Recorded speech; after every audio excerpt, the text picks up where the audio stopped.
కోసం కన్నా అమ్మాయిల కోసమే ఎక్కువ వాడుతున్నారు చాలా మంది. నేను అమ్మాయిల గురించి తప్పుగా మాట్లాడట్లేదు మా. నా డేస్ అమ్మాయిలు ఎలా ఉన్నారో మీకు చెప్తున్నాను అనుకో.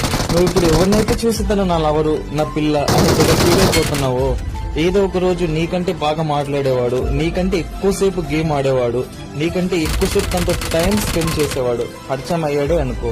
ఏదో ఒక రోజు నేను వదిలేసి పోతుందేమో, అప్పుడు అర్థమవుతుంది నీకు వాట్ ఈస్ లవ్ అని. తన ఫ్రెండ్ లిస్ట్ లో 200 మందికి స్పేస్ ఉంటది మామ, నీకొక్కడికే కాదు. గుర్తించుకో, తనకి 200 ఆప్షన్స్ ఉంటాయి. తను నీతోనే ఆడుతుంది, నీతోనే మాట్లాడుతుంది అనుకోవడం నీ పిచ్చితనం. ఫ్రీ ఫైర్ నీకు అన్ని ఇస్తుంది మామ, ఫ్రెండ్షిప్ ని, లవ్ ని, ఎమోషన్స్ ని, పెయిన్ ని. బట్ నువ్వు దేన్ని రిసీవ్ చేసుకుంటున్నావు అనేది నీపై డిపెండ్ అయ్యింది. గేమ్ అమ్మాయిలతో ఆడతా, అమ్మాయిలతో మాట్లాడతామా, బట్ అది గేమ్ వరకు మాత్రమే. ఎంతసేపు ఉన్నా గేమ్ ని మనం మన ఫ్రెండ్స్ తో ఎంజాయ్ చేయాలి మా. బట్